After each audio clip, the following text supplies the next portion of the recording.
Hello guys, welcome back to my new video. तो हमने पिछले वीडियो में पढ़ा था कि रेशनल नंबर के कुछ क्वेश्चन सॉल्व करे थे चैप्टर 1.1 का। आज हम एनसीईआरटी के चैप्टर 1.2 के क्वेश्चन सॉल्व करेंगे। अगर आपने पिछले वीडियो नहीं देखा है तो उसको जाइए, लाइक कीजिए, सब्सक्राइब कीजिए मेरे चैनल को और पिछला वीडियो देखिए। तो आज हम प्रूफ करेंगे कि √5 इज अ इर्रेशनल नंबर। हमें प्रूफ करना है ये रेशनल नंबर है या नहीं है। उससे पहले हम क्या करेंगे कि हम एज्यूम कर लेते हैं कि √5 हमारा क्या है कि रेशनल नंबर है। एज्यूम करके चलते हैं। सपोज मैथ्स क्या है, एक एजप्शन है। तो हम क्या करते हैं, एज्यूम कर लेते हैं √5 हमारा रेशनल नंबर है। तो यहाँ अगर √5 रेशनल नंबर है तो रेशनल नंबर का मतलब क्या हो गया कि ये क्या हो गया, p/q के फॉर्म में होगा, जहाँ पे हमारा q क्या होगा, ≠0 होगा और हमारा p एंड q जो होगा वो को प्राइम होगा।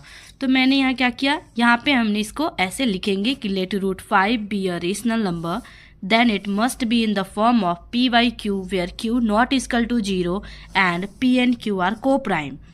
अब यहाँ क्वेश्चन अराइज होता है को प्राइम का मतलब क्या होता है। तो को प्राइम क्या होता है, एनी आइडिया?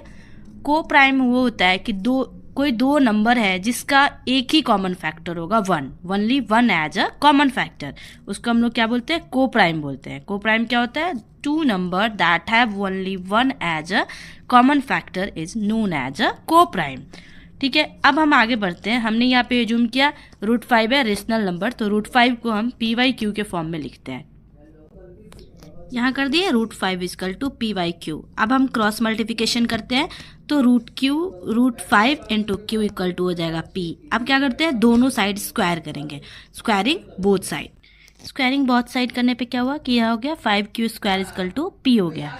ठीक है, यहाँ पे हमने स्क्वायरिंग बोथ साइड कर दिया। अब क्या हो गया कि p, अगर हम यहाँ पे आप नोटिस करते हो, अगर यह q² को छोड़ देते तो p/5 हो जाएगा। यानी कि हम सिंपल वे में कह सकते हैं कि हमारा, सॉरी यहाँ पे एक मिस्टेक हो गई है, स्क्वायरिंग बोथ साइड कर रहा है तो यहाँ पे p² भी होगा ना, ये p² हो गई। तो हम क्या कह सकते हैं कि हमारा जो ये p² है वो क्या है, डिविजिबल है 5 से। तो हम लिख सकते हैं कि p² जो है डिविजिबल बाई 5 है। अगर p² 5 से डिविजिबल है तो p भी डिविजिबल होगा 5 से, करेक्ट। यानी कि p is also divisible by 5।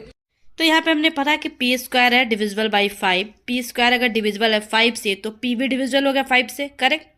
अब अगर p डिविजिबल है 5 से तो 5 के साथ हम किसी भी इंटीजर को मल्टीप्लाई कर दे, वो 1 हो, 2 हो, 8 हो, 9 हो, कुछ भी हो, तो भी वो क्या होगा, p जो होगा डिविजिबल होगा उस नंबर से।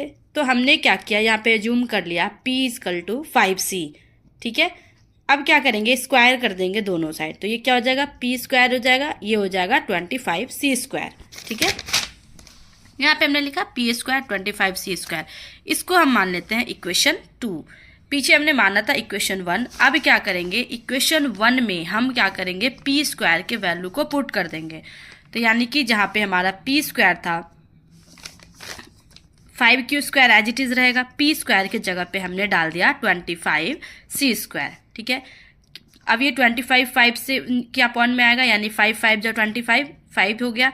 q² एज इट इज रहेगा c²। अब हम यहाँ से कह सकते हैं कि हमारा जो q² है वो डिविजिबल होगा 5 से, होगा ना। अब q² अगर डिविजिबल होगा 5 से यानी कि q भी डिविजिबल होगा 5 से।